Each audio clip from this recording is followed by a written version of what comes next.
Dear students, আশা করি আজকে তোমরা অনেক ভালো আছো।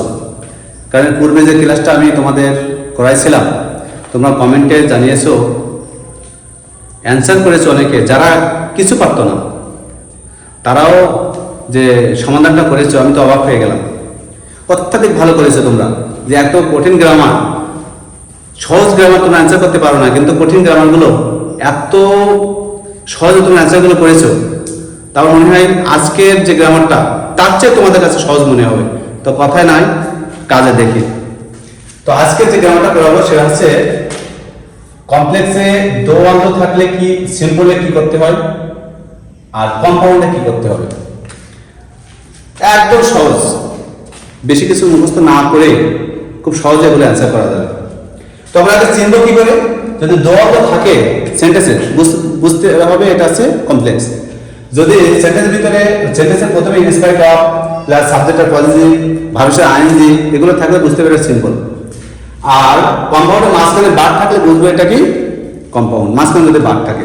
তো আমরা দেখি সবচেয়ে পরীক্ষায় বিগত সালের যেগুলো আছে, Dinajpur board 17, Jessore 19, Comilla board 15, Jessore board 16, আরো অনেক বোর্ড কোশ্চেন আছে। বেশিরভাগই তোমাদের যেটা করতে হচ্ছে কম্পাউন্ড, আর কম্পাউন্ডটা বেশি আছে। এটা আবার অনেক সহজ।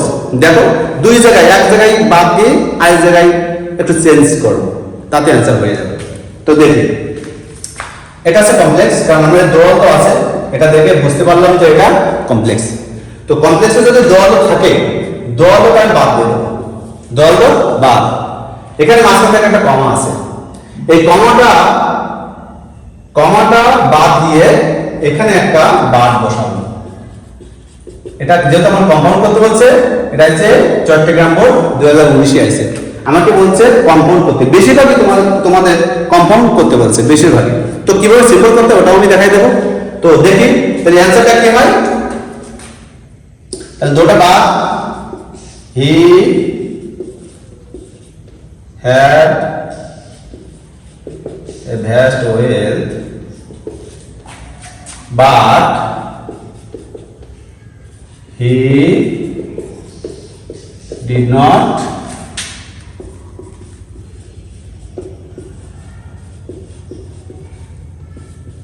spend money for this. একদম সহজ। দলটা বাদ দিলাম, কমন থেকে একটা বাদ বসালাম, এই যে বাদ বসালাম, আর এখানে দল উঠিয়ে দিলাম। কম্পাউন্ড একদম সহজ। সেম তোমার আরেকটা অ্যান্সার আছে, আরেকটা উদাহরণ আমি এখানে দিয়েছি। এটা আছে কম্পাউন্ড করতে হবে ঢাকা বোর্ড 2019, এটাও সেম। দেখো তোমরা এই দো বাদ দিয়ে দেবা, দো বাদ, এই কমাটা উঠাই দিয়ে এখানে একটা বাদ বসাই দেবা। তাহলে অ্যান্সার কি হবে, প্রথমে দো তো বাদ, we take utmost care but we cannot avoid debt, বাস অ্যান্সার হয়ে গেল কম্পাউন্ড। একদম সহজ। এই নিয়মের বোর্ড কোশ্চেন এগুলো, এই যে নিয়মটা দিছি এই নিয়মের বোর্ড কোশ্চেন এগুলো, বিগত সালের বোর্ড কোশ্চেন বলে, এগুলো তোমরা সমাধান করবে। আচ্ছা, এখন আমি যদি এইটা করা হচ্ছে কম্পাউন্ড, আমি যদি সিম্পল করি, সিম্পল আমাকে কি করতে হবে দেখো। তো প্রথমে আমরা কি করব, কমপ্লেক্স থেকে যখন আমরা সিম্পল করব, প্রথমে আমরা এই দোয়া বাদ দিয়ে দেবো, বাদ দিয়ে দেবো, দিয়ে তার পরিবর্তে কি দেবো, ইনস্পাইরেড অফ। বাস, এবার সাবজেক্টে পজিটিভ করুন। সাবজেক্টে কি আছে এখানে, হি, হির পজিটিভটা কি হবে, হিজ। তো এগুলো আমরা অনেকে, যেহেতু এটা আমার ক্লাসগুলো সবচেয়ে নরমাল স্টুডেন্টের জন্য বেশি, কারণ এরা এগুলো একটু বেশি দেখবে, কারণ এরা তো আসলে এগুলো অনেক কঠিন মনে করে, এই জন্য এদের জন্য। তো এরা হয়তো এটা না জানতে পারো, তোমরা এটা আগে পরে শিখেছো আমি জানি না, তবে আমি দেখাই দিচ্ছি পজিটিভ গুলো। যেমন হি থাকলে হবে হিজ, সি থাকলে হার, দে থাকলে দেয়ার, উই থাকলে আওয়ার, আই থাকলে মাই, ইউ থাকলে ইউর। এই পজিটিভ গুলো অবশ্যই তোমরা মুখস্থ করবা, কারণ এগুলো কিন্তু অবশ্যই এখানে পজিটিভ দেওয়া লাগবে সাবজেক্টের, সিম্পলে, নাহলে ভুল হবে। তো এবার কি করবো আমি, তাহলে প্রথমে আমি কি করবো, ইনস্পাইরেড অফ বসালাম, সাবজেক্টটা পজিটিভ করলাম, এরপরে ভার্বের সাথে আইএনজি, এরপরে একটা ভার্ব আছে এখানে। এখানে একটা ভার্ব, খেয়াল করো, এখানে একটা ভার্ব, এখানে অক্সিলারি ভার্ব রয়েছে, এখানে রয়েছে প্রিন্সিপাল ভার্ব। এখন মেইন ভার্ব, তো এর সঙ্গে আইএনজি যোগ করলে সহজ, এর সঙ্গে একটা আইএনজি যোগ করলে হয়ে গেল টেকের সাথে। কিন্তু এই হ্যাড যে হ্যাডের সাথে কি আইএনজি যোগ কিভাবে করবে? তোমরা কি হেডিং দিবা না? এইগুলো তোমরা এভাবে করবা, যদি এড ইজ আর থাকে তাহলে আইএনজি যুক্ত করলে তোমরা কি হবে? এটা বিং বিং। আর যদি হ্যাড থাকে তাহলে তোমরা কি করবা? হ্যাভিং। বাস, এইটা আর এইটা অবশ্যই মুখস্থ করতে হবে তোমাদের। এবার আমি কি করবো? তাহলে এখানে আমার কি আছে? ভার্ব হ্যাড আছে, আমি কি দেবো? হ্যাভিং। বাকি যা আছে সব আমি এখানে বসাই দেবো।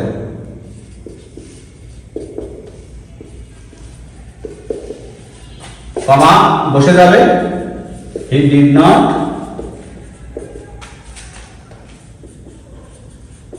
spend money for his own। তাহলে আমি কি করলাম? প্রথমে কি করলাম? দলটা বাদ দিলাম, বাদ দিয়ে আমরা ইনস্পাইরটা বসালাম। এবার সাবজেক্ট হি আছে, হি পজিটিভ দিলাম, হিজ। এবার ভার্বের সাথে আইএনজি যুক্ত করতে বলছে, এই হ্যাড এর সাথে আইএনজি যুক্ত করলে কি হবে? এটা হ্যাভিং হবে। এবার বাকি যা আছে, এখানে বাকি যা আছে সব কিছু বসে যাবে, কোনো জায়গায় পরিবর্তন করা লাগবে না। তাহলে আমরা দেখলাম কমপ্লেক্স থেকে কিভাবে সিম্পল করতে হয়, কম্পাউন্ড করতে হয়। তোমরা অবশ্যই এইটা আর এইটা একটু দেখাই দিন, তারপর আমি অন্যগুলো দেখাবো। এখানে দলটা বাদ দিয়ে তোমরা প্রথমে ইনস্পাইর দিবা, এরপর হচ্ছে তোমরা ওই পজিটিভ ওইখানে আমি আবার দিছি, টেক এর সঙ্গে আইএনজি যোগ করে টেকিং। এরপর বাকি যা আছে সব যে অবস্থায় আছে ওই অবস্থায় বসাই দেবা, কোনো জায়গায় কোনো পরিবর্তন করা লাগবে না। আশা করি বুঝতে পারিছো। আমার কমেন্টে অবশ্যই অ্যান্সারগুলো অবশ্যই তোমরা অ্যান্সারগুলো দিয়ে দিবে। তো তোমরা জানো যে কমেন্টে সব প্রথম যে 3 জন সবচেয়ে ভালো করবে, লাইক কমেন্ট শেয়ার, কমেন্টে অ্যান্সারগুলো লিখে দিলে অবশ্যই তাদের জন্য পুরস্কার আছে। তো এর পরবর্তী আরো ভালো ক্লাস নিয়ে আসার জন্য অবশ্যই তোমরা এগুলো শেয়ার করবে, অন্য উপকারে আসে যাতে, আর বেশি বেশি করে তোমরা প্র্যাকটিস করবে। আসসালামু আলাইকুম।